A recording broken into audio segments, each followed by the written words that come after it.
Good morning, F1 Light Nation. Good morning, good morning, good morning.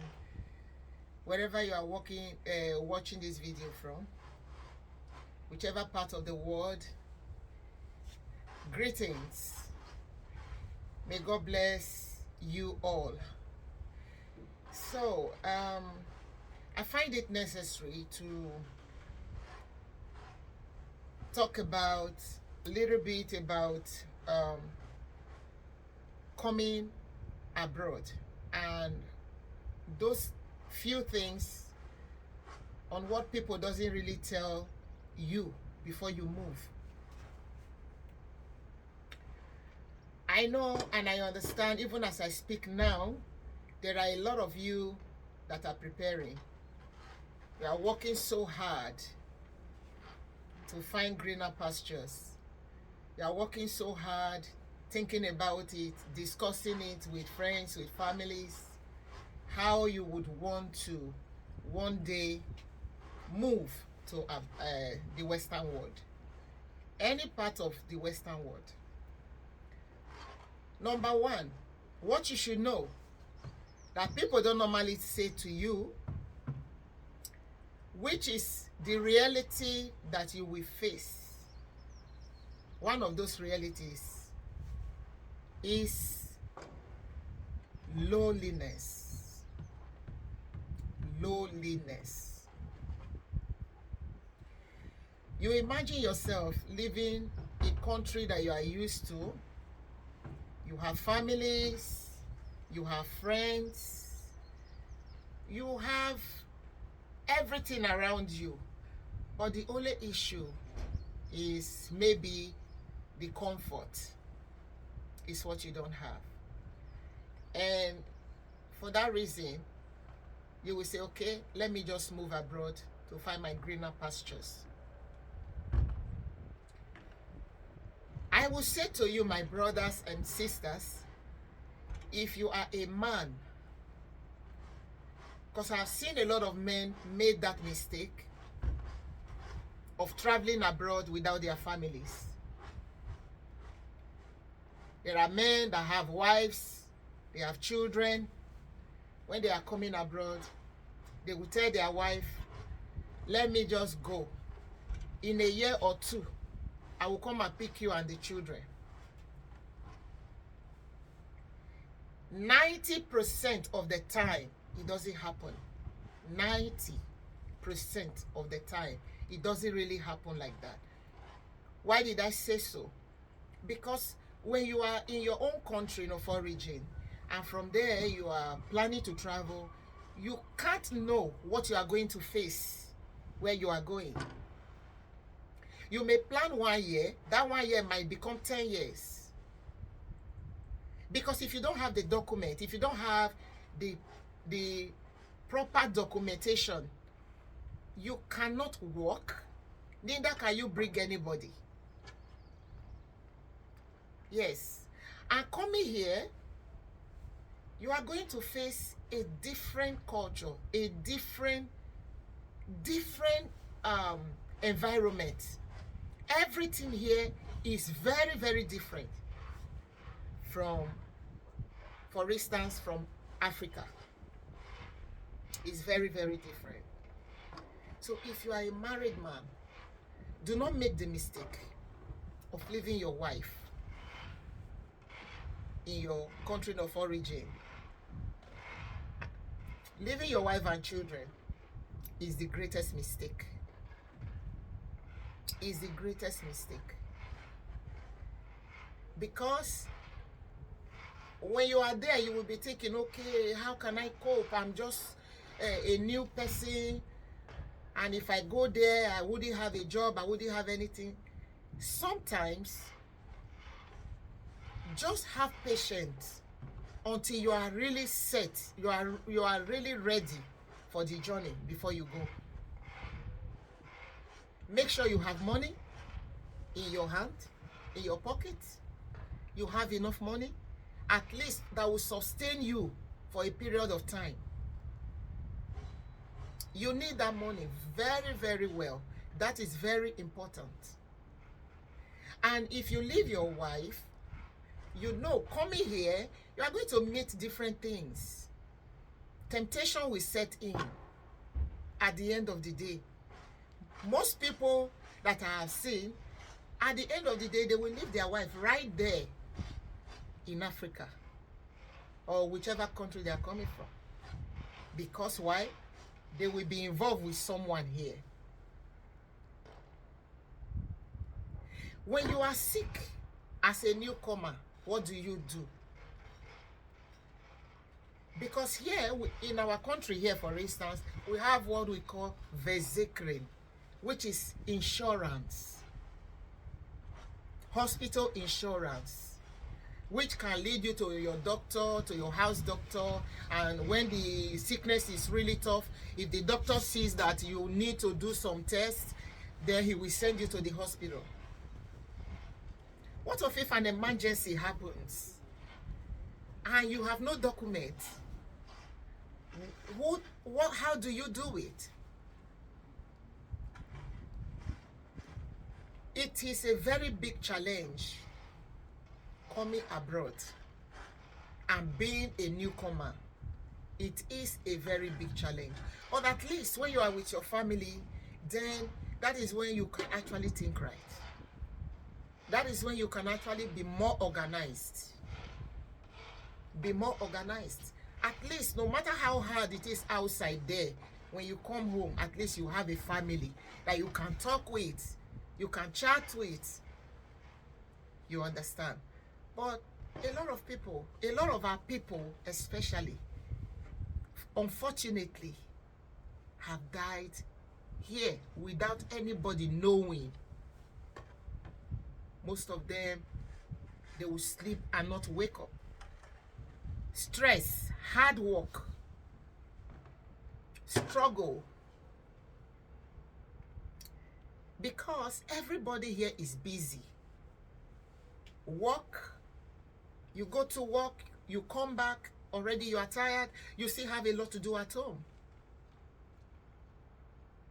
But if you are a newcomer, how are you going to be used to the system? The system that is so different.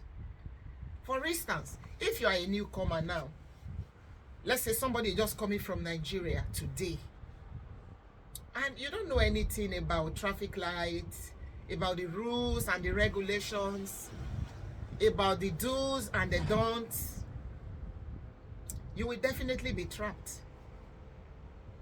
Because in Nigeria, you can cross road anytime you cross. And especially when there is a traffic light somewhere, you just look this side, you look this side, you say no car is coming, or the car that is coming is not very close, you cross. In Nigeria, you can do that. But here, when you do that, you cross when the light says stop, when it is red, and the police is around, maybe with their vehicles, and you cross, they are going to get at you. And when you are caught, what happens? If you are somebody that is well documented, you have your papers, everything, they are going to give you what they call boete, which is fine. All right? They will give you a fine to pay.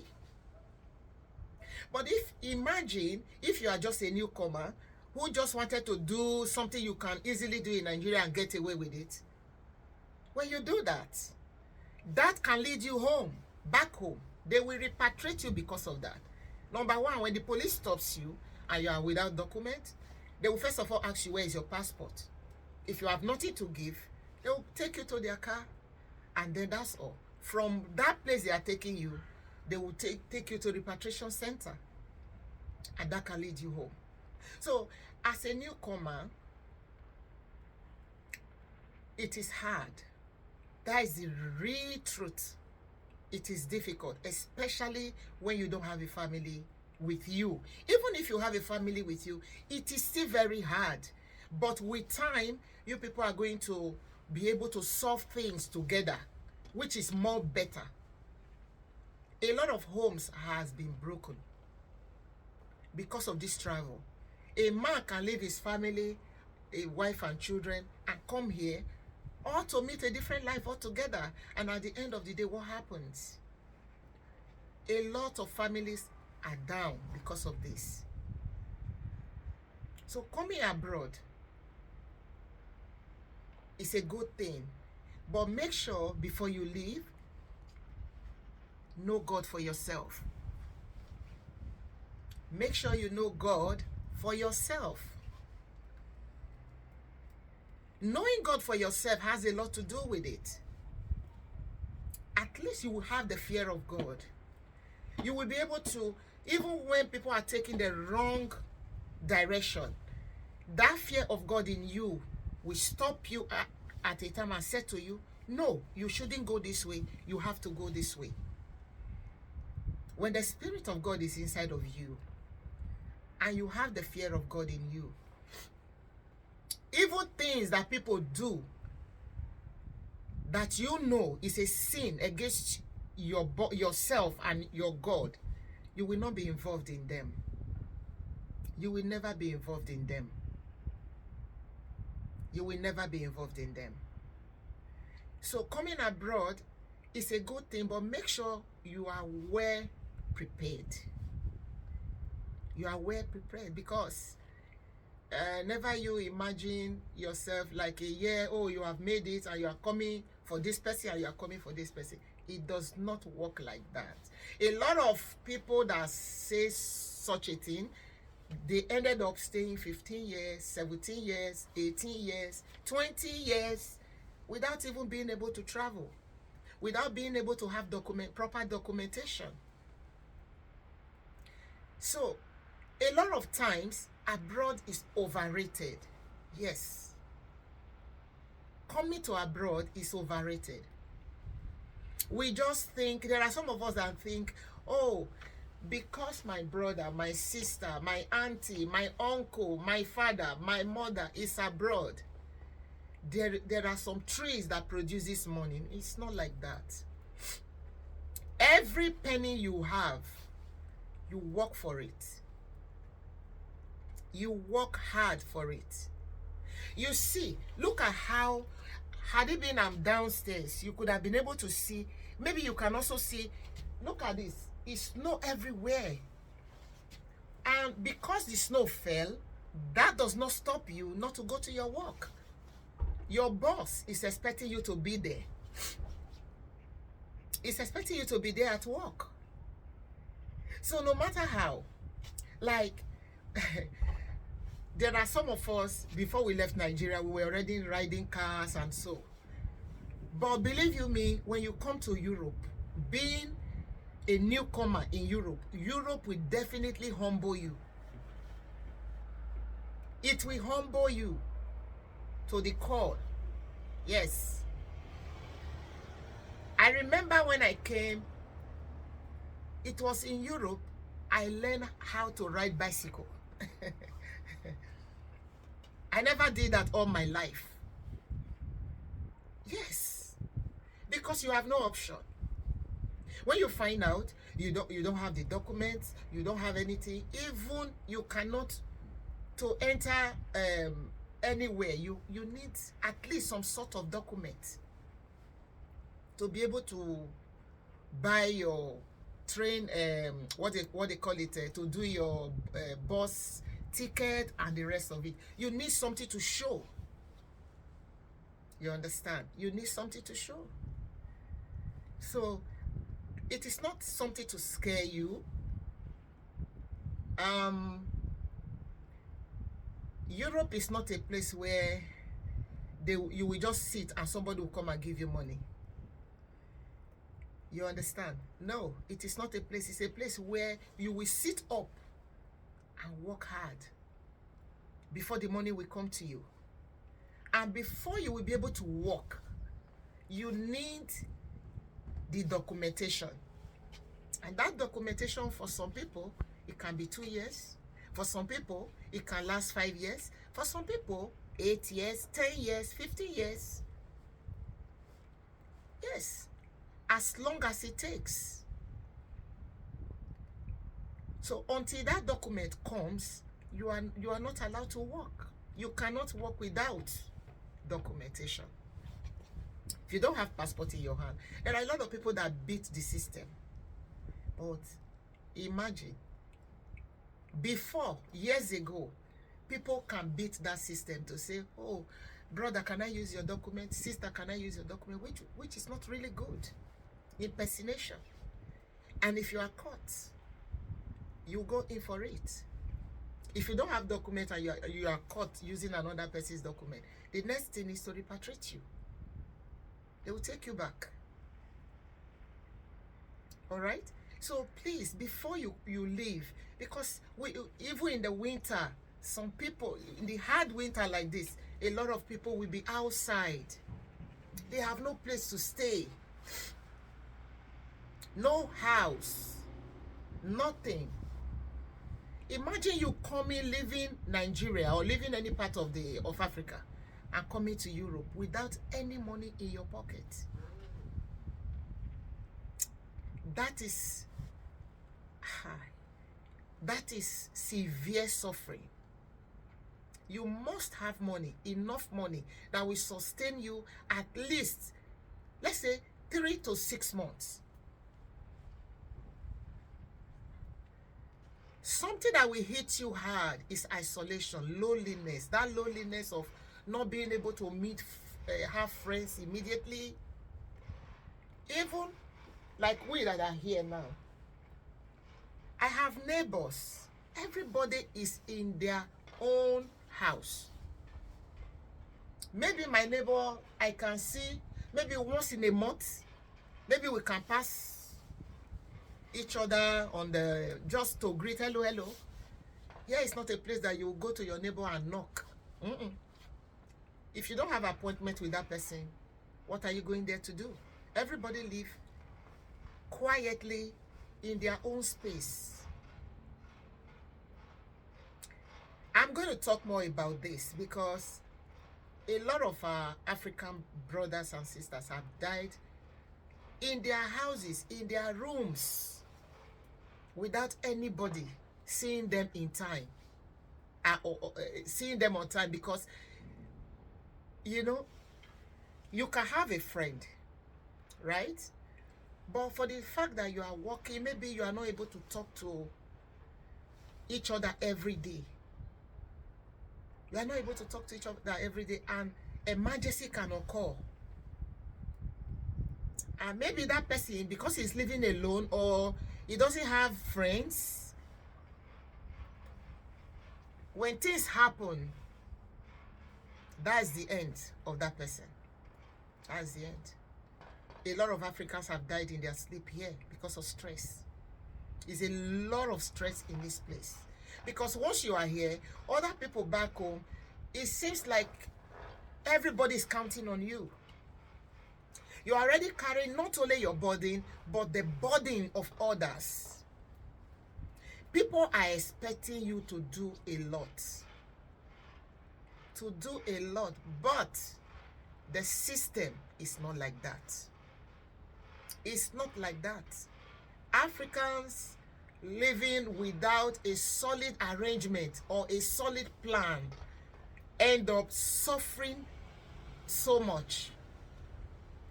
They end up suffering so much, and a lot of them die in the process. Please, if you will leave your country of origin, be rest assured that the place you are coming, in many ways, is not actually better than where you are coming from. No. Everything here is monitored. Yes, everything here is monitored. The system will humble you. Everything here is monitored. And if you must come, make sure you are well prepared, in order to avoid too much stress on you, and too much suffering, and too much pain, and too much hard. I know. I'm going to talk about that.